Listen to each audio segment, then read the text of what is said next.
Hi everyone, I'm Rosa Jones, a flight attendant with United Airlines. Ever wondered what happens when a toxic stepmother becomes so obsessed with control that she's willing to sabotage her stepdaughter's birthday? Well, buckle up because that's exactly what happened to me.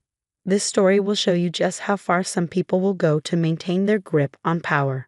I used to have an amazing relationship with my dad, Tom. We were inseparable, movie nights, Sunday brunches, you name it. That all changed 6 years ago when Sarah entered our lives. At first, she played the perfect stepmother, but that facade didn't last long. Rosa, honey, she'd say with her syrupy tone, I think it would be better if we moved the Father's Day celebration to our house instead of that restaurant you picked. Your father prefers home-cooked meals anyway. It started with subtle suggestions that always, somehow, worked out in her favor. Then came Madison, her 21-year-old daughter. Madison turned everything into a competition. Mom, Rosa's uniform is so basic. I'd make a way better flight attendant, don't you think? I have the perfect look for it. As if juggling flights and dealing with Sarah wasn't enough, I started planning my 27th birthday party, a milestone I wanted to celebrate my way. I booked the Sky Lounge, a stunning rooftop venue with breathtaking views of the city skyline. My crew friends were just as excited as I was, especially my best friend Lily. Girl, this is going to be epic, she said during an Amsterdam layover. Finally, a party that's all about you. No Sarah, no drama. But of course, Sarah had other plans. It started innocently enough. Sweetie, don't you think a sky lounge is a bit much? What about having it in our backyard? I could make it so special. When I stood my ground, her tone shifted. Your father and I think your guest list is too exclusive. What about inviting Madison's friends? They'd love to celebrate with you. One morning, while I was getting coffee, I overheard Sarah whispering to Madison. Don't worry, sweetie. We'll make sure your friends get invited. Rosa needs to learn she's not the only one who deserves attention in this family. That was the tipping point. Every time I mentioned the party, Sarah's gaze darkened as if she were plotting something. She even started calling my vendors behind my back to confirm details I hadn't approved. My dad, ever the peacekeeper, tried to mediate. Honey, Sarah just wants to help. Maybe let her handle some of the planning. But I knew better. This wasn't about help. It was about control, just like every other family event in the past 6 years. My high school graduation. She changed the restaurant at the last minute. My first job celebration. It turned into a joint party with Madison's college acceptance. The final blow came during a flight over the Atlantic. I received a call from Sarah, her voice dripping with that sickly sweet venom I knew too well. Listen carefully, Rosa. This little party of yours? It's going to be Madison's special night too. Either she's the guest of honor, or there won't be a party at all. I ducked into the galley, gripping my phone tightly. You can't be serious. Oh, but I am. Your father's credit card holds that venue reservation. It'd be a shame if the booking disappeared. My heart raced as she continued. And let's not forget Madison's anxiety. You wouldn't want everyone to think you're excluding your fragile stepsister, would you? How cruel of you. I wanted to scream. Madison's anxiety only ever appeared when she didn't get her way. But Sarah wasn't finished. By the way, what would your airline think if they received reports about your inappropriate behavior with male passengers, or those photos of you at that club last weekend? A little editing could tell quite a different story to your boss, to your father. I barely held it together as I served drinks, Sarah's threats replaying in my mind. When I landed in London, my cousin Kim called. Rosa, you need to know something. Sarah's already contacted the venue. She told them she's your stepmother and that she needs to make urgent changes to the reservation. What? How do you know? I work at the travel agency that books events for the Sky Lounge. This isn't the first time she's done something like this. Remember Amy's wedding last year? The guest list mysteriously shrank because Sarah threatened to expose Amy's old DUI if she didn't let Madison be the maid of honor. Then my Aunt Kate called. The warning came from Aunt Kate, her voice heavy with concern. Next, honey, be careful. When Sarah was married to my brother, before your dad, she pulled the same stunts. She blackmailed my daughter Beth during her sweet 16, threatening to tell her college about a cheating incident that never even happened. I paced my hotel room, my mind racing when my phone pinged. It was a message in the family group chat. Madison, can't wait for our big party. Already told all my friends about our joint celebration. Another message followed. Sarah, isn't it wonderful? The girls sharing their special day. Then came the final blow, an email from the venue confirming changes to the reservation. The guest of honor was now listed as Madison Williams. I sank onto the bed, tears stinging my eyes. But my phone buzzed again. Sarah, just checking if you've reconsidered my suggestions for our party. I'd hate for anything unfortunate to happen. Little did she know, her reign of terror was about to end. This time, I had a plan.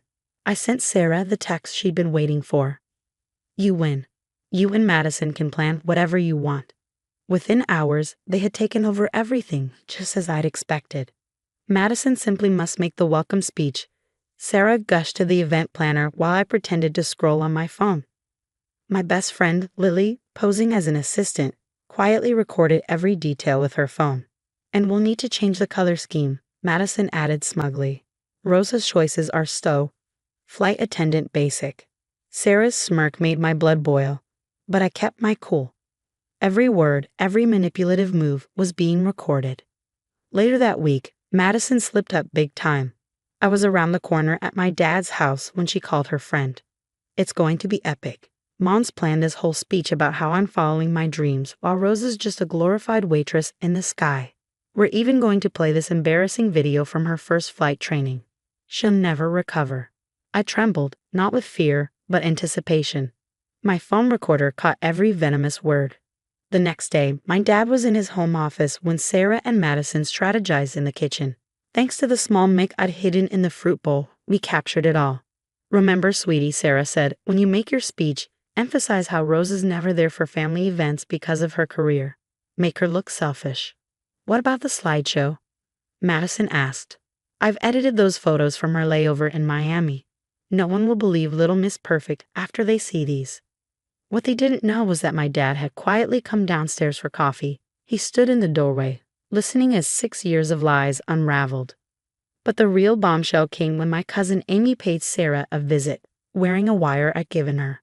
Remember how you handled my stepdaughter Caitlin's graduation? Amy prompted. Of course, Sarah bragged. I used the same technique with Rosa. Threats, manipulation, a little creative photo editing. These stepdaughters need to learn their place, and if they don't, they lose everything, Sarah sneered. Their reputation, their career, their family. I've done it before, and I'll do it again. I'm in charge of this family. Every word was crystal clear on the recording. The day of the party, my phone buzzed with one last message from Sarah. Final run through tomorrow. Don't be late to your own humiliation, sweetie. I smiled, knowing the surprise that awaited her. The Sky Lounge was packed. Sarah, resplendent in a designer dress, grabbed the microphone. The chandeliers sparkled as Madison stood beside her, both wearing identical smug smiles. Everyone, Sarah began, her voice dripping with false sincerity. I want to thank you for coming to celebrate our girls. As you know, Madison has been struggling with anxiety, missing her beloved stepsister while Rose has been away. Across the room, I caught my dad's eye and gave a slight nod. Lily, stationed at the sound booth, pressed play. Sarah's voice filled the venue, cold and menacing.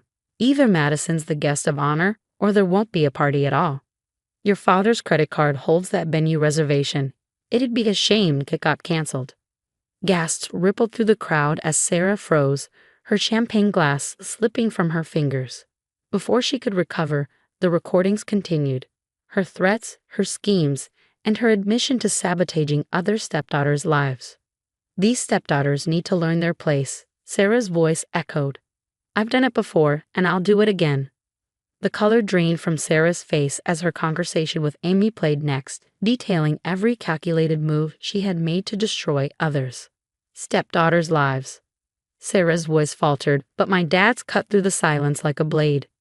Is this why Caitlin never visits her father anymore? Is this what you've been doing to my daughter? Tom, I can explain, Sarah stammered, panic spreading across her face. Explain what? How you threatened to destroy Rosa's career? How you've manipulated this family for years? The crowd murmured, their whispers like waves crashing against Sarah's crumbling facade. One by one, the truth spilled out. Madison's fake anxiety attacks, the doctored photos, the sabotaged family events. Dad, she's lying. Madison shrieked, her voice sharp with desperation. She's just jealous. That's enough. Dad's voice thundered. I heard you both in the kitchen. I heard everything. Sarah made one last desperate attempt. I did it for our family. These ungrateful stepdaughters needed to be put in their place. But it was over. Security escorted Sarah and Madison out as Sarah's cries about family loyalty echoed through the Sky Lounge. 2 weeks later, Karma delivered its final blow. My dad's divorce papers hit Sarah harder than she could have imagined. Last I heard, her country club revoked her membership after learning about her pattern of harassment. Madison, it turns out, had lied about finishing college and was now working retail. As for me, I just made senior flight attendant on international routes.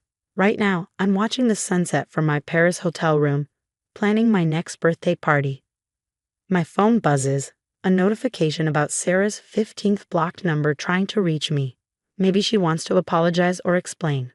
Delete. Block. Au revoir, Sarah. Sometimes the best revenge isn't about getting even.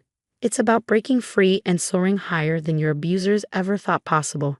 They tried to clip my wings, but instead, they taught me how to fly above their storms. The real gift? I'm finally free to write my own story, and this one has a much better ending. Have you ever had to choose between exposing someone's toxic behavior and keeping the peace in your family?